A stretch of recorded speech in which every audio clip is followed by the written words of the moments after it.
సచివాలయం ఇంజనీరింగ్ అసిస్టెంట్ల ఉద్యోగుల పట్ల రాష్ట్ర ప్రభుత్వం నిర్లక్ష్యంగా వ్యవహరిస్తోందని, పని ఒత్తిడిని పెంచి ఉద్యోగులను మానసిక ఒత్తిడికి గురి చేస్తోందని సచివాలయం ఇంజనీరింగ్ అసిస్టెంట్ యూనియన్ నాయకులు రాము, బాలయ్యలు ఆందోళన వ్యక్తం చేశారు.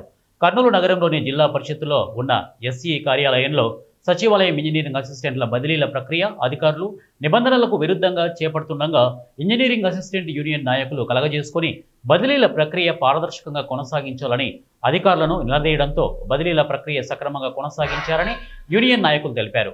బదిలీల ప్రక్రియ రేషియో ప్రకారం నిర్వహించాలని, ప్రభుత్వాన్ని నిబంధనలు పాటించాలని వారు డిమాండ్ చేశారు.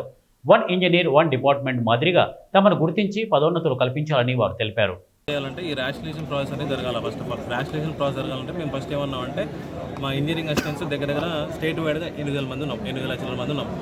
వాళ్ళకి ప్రమోషన్ ఛానల్ కల్పించి ఏదైతే మినిట్స్ ఆఫ్ మీటింగ్ ఫిబ్రవరిలో జరిగిందో ఆ మినిట్స్ ఆఫ్ మీటింగ్ ప్రకారంగా మాకు యాక్చువల్లీ ఏటీఓ ప్లేస్కి వెళ్ళిస్తాను అనమాట. ఏటీఓ వేయాలని కోరినాం.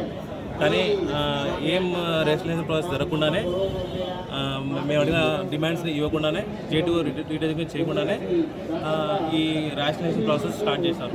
సో ఇది మాకు సచివాలయం సిబ్బంది, ఎస్పెషల్లీ ఇంజనీరింగ్ అసిస్టెంట్స్కి అయితే మేమైతే చాలా బాధాకరం. మేము చాలా హట్ అవుతున్నాము. అన్ని డిపార్ట్మెంట్ ప్రమోషన్ ఛానల్ అన్ని సచివాలయంలో ఉన్న అన్ని వ్యవస్థల్లో అన్ని డిపార్ట్మెంట్స్కి ప్రమోషన్ ఛానల్ ఇస్తారు. కానీ కేవలం ఇంజనీరింగ్ డిపార్ట్మెంట్ మాకు ఎంత స్కోప్ ఉన్నా కానీ మేము ఇప్పుడు మన ఏపీకి కావాల్సిన ఇంజనీర్లే, అమరావతికి కావాల్సిన ఇంజనీర్లే, ఇన్ని డిపార్ట్మెంట్ పెట్టుకొని మేము దగ్గర ఇప్పుడే ఆర్డబ్ల్యూఎస్, పిఆర్, హౌసింగ్, ఇరిగేషను అని రకరకాల ఈ డిపార్ట్మెంట్లో ఆల్రెడీ మేము ఇంజనీరింగ్ అసిస్టెంట్ పనిచేస్తున్నాము. కానీ మేము రాష్ట్ర వ్యాప్తంగా 8,700 మంది వర్క్ చేస్తున్నాము. ఆ 8,700 మందిని ఇప్పుడు దాదాపుగా 5,600కి కుదిస్తున్నారు. ఇలా కుదించడం వల్ల మాకు పని భారం చాలా ఎక్కువవుతుంది. ఆల్రెడీ ఇంజనీరింగ్ అసిస్టెంట్ అనే వాడికి విలేజ్ సెక్రటరియట్లో మిగతా వాళ్ళందరికీ ఒకటే డిపార్ట్మెంట్తోనే ఉంది. కాకపోతే ఇంజనీరింగ్ అసిస్టెంట్ అనేది ఆల్రెడీ 5 శాఖల కింద పనిచేయడం జరుగుతుంది.